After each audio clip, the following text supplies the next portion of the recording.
Hello, my name is Miriam Swales. I am Laboratory Supervisor at Mattawoman Water Quality Laboratory. The Mattawoman Water Quality Laboratory, we perform the different analyses required by the Maryland Department of Environment on the wastewater treatment facilities and on some of the drinking water. We test for the pollutants that are in the discharge of the wastewater treatment facilities. And for the drinking water, we test for the bacteriologicals to ensure that the residents have safe drinking water. We collect samples from the 5 different wastewater treatment facilities that Charles County owns. That'd be Mattawoman Wastewater Treatment Facility, Balleton, Clifton, Swan Point, and Mount Carmel. The drinking water bacteriological samples are collected from the residents located in Waldorf and some of the smaller drinking water systems such as Balleton, Clifton, and Bingtown Whitley. The reason why we go to the residents' home to collect a drinking water sample from the outside spigot is to make sure that the water they are receiving from our system is safe for them to drink. As far as the nitrates, we collect them from the different drinking water wells like Bennsville Well, Chapel Point, and Mount Carmel.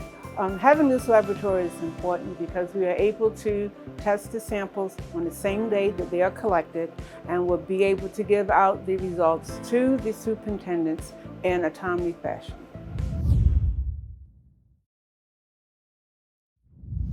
Hi everyone, I'm Debbie Shanks, Health Promotion and Physical Fitness Coordinator for Charles County Senior Centers. While you're home, I just wanted to give you a little message that just because you might not be involved in your regularly scheduled exercise classes does not mean a vacation from exercise. It means you have to continue to move. I don't want you coming back all deconditioned and we have to start from zero to get you back to where you were. So my thoughts to you are to just do something, get up and move. Not every day you're gonna feel like to do the same type of exercise. So one day you might want to turn the radio on and just dance. One day you might want to actually do some exercises. Even if you just do a plank for a second or 5 seconds or longer. It's the little things that help keep you strong and the little things that help keep you motivated to move. So utilize the things in your house, utilize the steps, utilize the your groceries, your cans, even if you have free weights, don't keep them in the corner. The plan is to use them. So you have to remember to use your muscles or they're gonna get smaller, and we want you to have nice, strong muscles so you can be strong in the process. So with that, keep moving. You can definitely send messages to us and we will tell you exercises to do. We'll do everything that we can just to keep you healthy. So watch out for our videos that we have coming. And with that, just take care, be safe, and we'll see you soon. Too much info about the coronavirus confusing you? Well, here's the prescription in 3 simple steps for staying informed. Focus on the facts. Not all information is accurate. Your health and life depend on facts from trusted science and medical experts. Use 2 trusted sources that will have up-to-date info. Solutions change rapidly. Be aware of misinformation and disinformation, and check reliable sources 3 times a day. Facts, trusted sources, 3 times a day.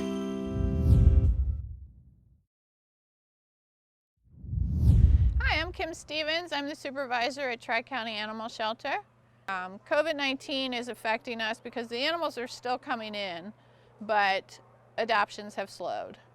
Our rescue organizations, our partners in the community are trying to help, but we also do a lot of adoptions. We can't go out and do adoption events.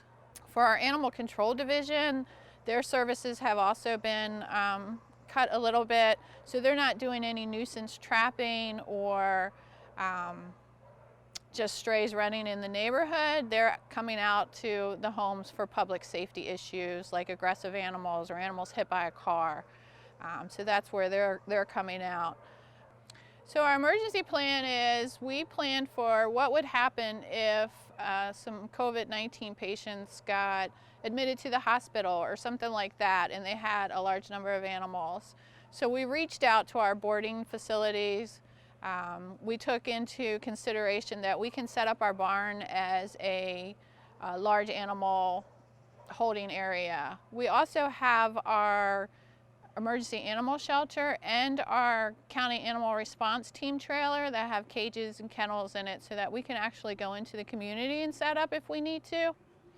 We have 2 trailers out here at the shelter. We have the county animal response trailer. That one has different size cages inside of it. We can actually take that out into the community, pick up animals, and then bring them back here. And everything inside of that trailer we can use during natural disasters or some type of disaster like this.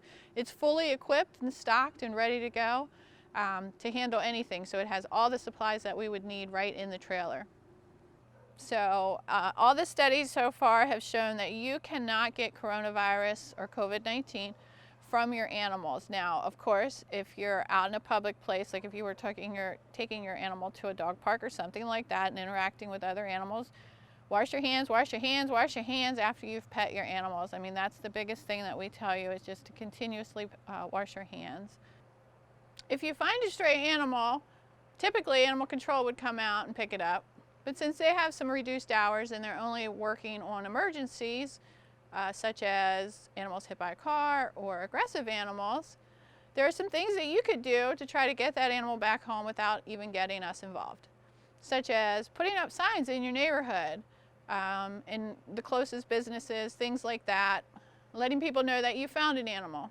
Also using social media, such as your Facebook pages, your Nextdoor app, those types of things. Lots of times the owners to the animals are looking on social media to see if anybody's found it. And that way you can get the animal back home without even getting us involved. So one of the things is when we were actually open, people would come in and take a look at our animals, see what we have, give us donations. So of course donations are down. So monetary donations are always welcome, but anything animal related. One of the things that we use most often, of course, is canned dog food, canned cat food. We go through lots of cans of food.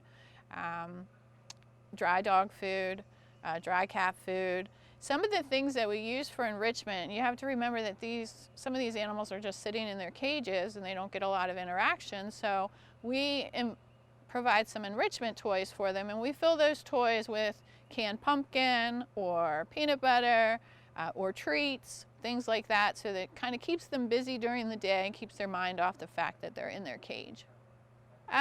Just remember, we're all in this together, and then once we get through this, we will need you to come in and volunteer and donate and adopt and things like that to get the animals out of the shelter and into homes where they need to be.